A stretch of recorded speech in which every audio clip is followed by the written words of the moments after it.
ഇസ്രായേലിന്റെ അവിശ്വസ്തത ചെയ്തു. നീ ജെറുസലേമിൽ ചെന്ന് വിളിച്ചു പറയുക, കർത്താവ് അരുൾ ചെയ്യുന്നു, നിന്റെ യൗവനത്തിലെ വിശ്വസ്തതയും വധുവിനടുത്ത സ്നേഹവും ഞാൻ ഓർമ്മിക്കുന്നു. മരുഭൂമിയിൽ കൃഷിയോഗ്യമല്ലാത്ത നാട്ടിൽ നീ എന്നെ അനുഗമിച്ചത് ഞാൻ ഓർക്കുന്നു. ഇസ്രായേൽ കർത്താവിന്റെ വിശുദ്ധ ജനമായിരുന്നു. അവിടുത്തെ വിളവിൽ ആദ്യ ഫലവുമായിരുന്നു.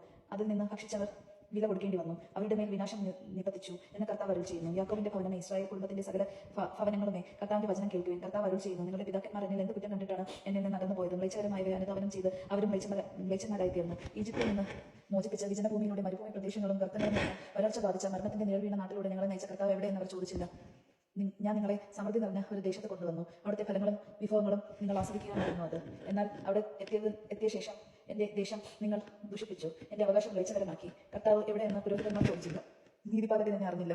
ഭരണകർത്താക്കൾ എന്നെ ധിക്കരിച്ചു, പ്രവാചകന്മാർ ബാലിന്റെ നാമത്തിൽ പ്രവചിച്ചു, വൃദ്ധമായവയെ പിൻചെല്ലുകയും ചെയ്തു. അതുകൊണ്ട് ഞാൻ നിങ്ങളെ കുറ്റം വിധിക്കും, നിങ്ങളുടെ മക്കളുടെ മേലും ഞാൻ കുറ്റം വിധിക്കും. കർത്താവ് അരുൾ ചെയ്യുന്നു, നിങ്ങൾ കടന്ന് കിത്തീം ദ്വീപുകൾ പോയി നോക്കൂ. ആളയച്ച് കേദാർ ദേശത്ത് അന്വേഷിക്കൂ. ഇതുപോലെ എന്തെങ്കിലും സംഭവിച്ചിട്ടുണ്ടോ എന്ന് സൂക്ഷ്മമായി പരിശോധിക്കൂ. ഏതെങ്കിലും ജനത തങ്ങളുടെ ദേവന്മാരെ മാറിയിട്ടുണ്ടോ? അവ വ്യാജ ദേവന്മാരായിരുന്നെങ്കിൽ തന്നെ. എന്നാൽ എന്റെ ജനം വ്യക്തതയ്ക്ക് വേണ്ടി തങ്ങളുടെ മഹത്വം കൈവെടിഞ്ഞിരിക്കുന്നു.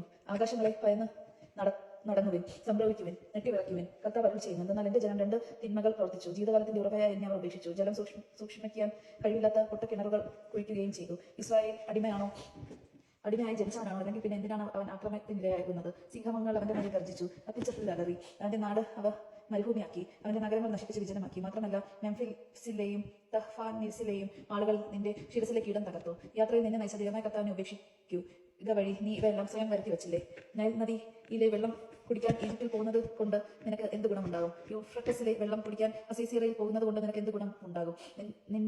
നിന്റെ തന്നെ ദുഷ്ടതയായിരിക്കും നിന്നെ ശിക്ഷിക്കുക, നിന്റെ അവിശ്വസ്തതയായിരിക്കും നിന്നെ കുറ്റം വിധിക്കുക. നിന്റെ കർത്താവായ ദൈവത്തെ ഉപേക്ഷിക്കുന്നത് എത്ര ദോഷകരവും കയ്പ് നിറഞ്ഞതുമാണെന്ന് നീ അനുഭവിച്ചറിയും. എന്നെക്കുറിച്ചുള്ള ഭയം നിന്നിലില്ലെന്ന് സൈന്യങ്ങളുടെ കർത്താവായ ദൈവം അരുൾ ചെയ്യുന്നു. വളരെ മുൻപേ നീ നിന്റെ മുഖം ഒടിച്ചു, നിന്റെ കെട്ടുകൾ പൊട്ടിച്ചു. ഞാൻ അടിമവേല ചെയ്യുകയില്ല എന്ന് നീ പറഞ്ഞു. എല്ലാ ഉയർന്ന കുന്നുകളുടെ മുകളിലും സകല പച്ചമരങ്ങളുടെയും ചോട്ടിലും നീ വേശ്യയെ പോലെ വഴങ്ങി. തിരഞ്ഞെടുക്കപ്പെട്ട വിശിഷ്ട മുന്തിരിച്ചെടിയായിട്ടാണ് ഞാൻ നിന്നെ നട്ടത്. പിന്നെ എങ്ങനെ നീ ദുഷിച്ച് കാട്ട് മുന്തിരിയായി തീർന്നു? എത്രയേറെ താളിയും കാരവും തേച്ച് കുളിച്ചാലും നിന്റെ പാപക്കറ നിന്റെ മുൻപിലുണ്ടായിരിക്കും, എന്റെ മുൻപിലുണ്ടായിരിക്കും എന്ന് ദൈവമായ കർത്താവ് അരുൾ ചെയ്യുന്നു. ഞാൻ മലിനയല്ല, വാലിന്റെ പിറകെ പോയിട്ടില്ല എന്ന് പറയാൻ നിനക്ക് എങ്ങനെ സാധിക്കും? താഴ്വരയിൽ പതിഞ്ഞ നിന്റെ കാൽപ്പാടുകൾ കാണുക, ചെയ്ത കുറ്റം സമ്മതിക്കുക. ഉന്മത്തയായി പാഞ്ഞു നടക്കുന്ന പെണ്ണോട്ടകന്മാരായിരുന്നു നീ. മരുഭൂമിയിൽ പരിചയപ്പെട്ട കാട്ടുകഴുത മതം കൊണ്ട് നത്തുപിടിച്ച് അവൾ ഓടുകയായിരുന്നു. അവളുടെ വിഷയാസക്തി ആർക്ക് നിയന്ത്രിക്കാനാകും? അവളെ ആഗ്രഹിക്കുന്നവർക്ക് അവളെ തേടി പോകേണ്ടി വരികയില്ല. അവളെ മുൻപിലുണ്ടാകും. നിന്റെ ചെരുപ്പ് തേഞ്ഞു പോകാതെ സൂക്ഷിക്കുക, തൊണ്ട വരണ്ടു പോകാതെ. എന്നാൽ നീ പറഞ്ഞു, അത് സാധ്യമല്ല. ഞാൻ അന്യരുമായി സ്നേഹബന്ധത്തിലാണ്, അവരുടെ പിന്നാലെ ഞാൻ പോകും. കണ്ടുപിടിക്കുമ്പോൾ കള്ളൻ എന്നതുപോലെ ഇസ്രായേൽ ഭവനം ലജ്ജിക്കും. അവരും അവരുടെ രാജാക്കന്മാരും പ്രമുഖന്മാരും പുരോഹിതന്മാരും പ്രവചകന്മാരും ലജ്ജിക്കും. നീ എന്റെ പിതാവാണ് എന്ന് മരകഷ്ണത്തോട്, നീ എന്റെ മാതാവാണ് എന്ന് കല്ലിനോട് അവർ പറയുന്നു. അവർ മുഖമല്ല പൃഷ്ഠമാണ് എന്റെ നേരെ തിരിച്ചിരിക്കുന്നത്. എന്നാൽ അനർത്ഥം വരുമ്പോൾ അവർ വന്ന് എന്നോട് തങ്ങളെ രക്ഷിക്കണമേ എന്ന് പറയുന്നു. യൂദ, നീ നിനക്കായി നിർമ്മിച്ച ദേവന്മാരെവിടെ? നിന്റെ കഷ്ടകാലത്ത് നിന്നെ രക്ഷിക്കാൻ കഴിയുമെങ്കിൽ അവർ എഴുന്നേറ്റ് വരട്ടെ. നിന്റെ നഗരങ്ങളുടെ എണ്ണത്തിനൊപ്പം ദേവന്മാർ നിനക്കുണ്ടല്ലോ. നിങ്ങൾ എന്തിന് എന്റെ നേരെ പരാതികൾ ഉന്നയിക്കുന്നു? നിങ്ങൾ എല്ലാവരും എന്നോട് മറുതലിച്ചിരിക്കുന്നു. കർത്താവ് അരുൾ ചെയ്യുന്നു, ഞാൻ നിങ്ങളുടെ മക്കളെ പ്രഹരിച്ചത് വെറുതെ ആയിപ്പോയി.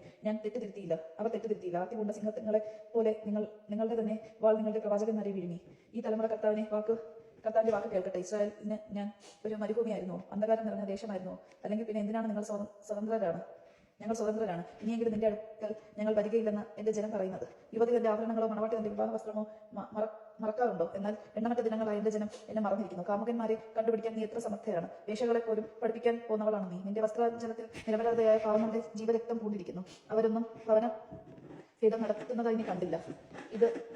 ഇതൊക്കെയായിട്ടും ഞാൻ കുറ്റമൊന്നും ചെയ്തിട്ടില്ല. അവിടത്തേക്ക് എന്നോട് യാതൊരു കോപവുമില്ല എന്ന് നീ പറയുന്നു. പാപം ചെയ്തിട്ടില്ല എന്ന് നീ പറയുന്നത് കൊണ്ട് ഞാൻ നിന്നെ കുറ്റം വിധിക്കും. എത്ര ലാഘവത്തോടെയാണ് നീ വഴിമാറി നടക്കുന്നത്! അസീസിയാറിനെ പോലെ ഈജിപ്തും നിന്നെ അപമാനിക്കും. അവിടെ നിന്ന് തലയിൽ കൈവച്ചുകൊണ്ട് നീ മടങ്ങി വരും. നീ വിശ്വാസം അർപ്പിക്കുന്നവരെ കർത്താവ് നിരാകരിച്ചിരിക്കുന്നു. അവരിൽ നിന്ന് യാതൊരു തിന്മയും നിനക്ക് കൈവരികയില്ല, യാതൊരു നന്മയും നിനക്ക് കൈവരികയില്ല. ദൈവജനമാണ് നാം കേട്ടത്. നമുക്ക് ദൈവത്തെ സ്തുതിക്കാം. ക്രിസ്ത്യാനിക്ക് സ്തുതി.